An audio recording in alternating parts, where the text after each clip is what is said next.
చేపల పులుసు చేస్తున్నాను. అందులో పచ్చిమిర్చి వేసాను. ఇప్పుడు ఉల్లిపాయ టమాటా పేస్ట్.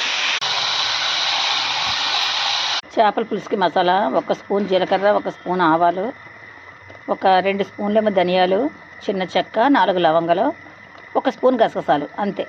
ఇంకొన్న ఏమీ వేయలేదు. చేశాను. ఇప్పుడు మిక్సీ పడతాను. అల్లం వెల్లుల్లి పేస్ట్ వేస్తాను. మర్చిపోయి చూపించడం. ఇదిగో అదే 2 స్పూన్లు అల్లం వెల్లుల్లి పేస్ట్. చేప ముక్కలు వేస్తున్నాను. తలకాయ తోక కొన్ని.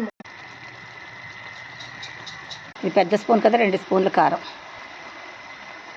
2 స్పూన్లు కారం వేసాను కదా, ఒక 1/2 స్పూన్ పసుపు వేసాను.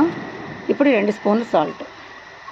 ఇది చేపల మసాలా. ఎలా అంటే 1 స్పూన్ ఆవాలు, 1 స్పూన్ గసగసాలు, 1 స్పూన్ జీలకర్ర, 2 స్పూన్లు ధనియాలు, 1/4 స్పూను మెంతులు డ్రై రోస్ట్ చేసి వేయించింది.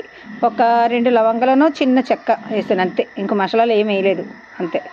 ఇంకా ఇంత చింతపండు నానబెట్టాను. కొంచెం వేడి చేశాను, గమ్మున అవ్వాలి కదా మరి, అందుకని. ఇప్పుడు పిసకాల పులుసు. అదిగో చింతపండు పులుసు వేసాను. నారింజకాయ ఇంత చింతపండు పులుసు పోసాను. రసం మరుగుతుంది. మరిగి కొంచెం దించుతాను అనగా 5 నిమిషాల ముందు మసాలా పొడి వేస్తాను. ప్లస్ లాస్ట్ దించేసిన తర్వాత ఆవకాయ నూనె వేస్తాను. కొత్తిమీర లాస్ట్లో వేయాలి. గరం మసాలా పొడి.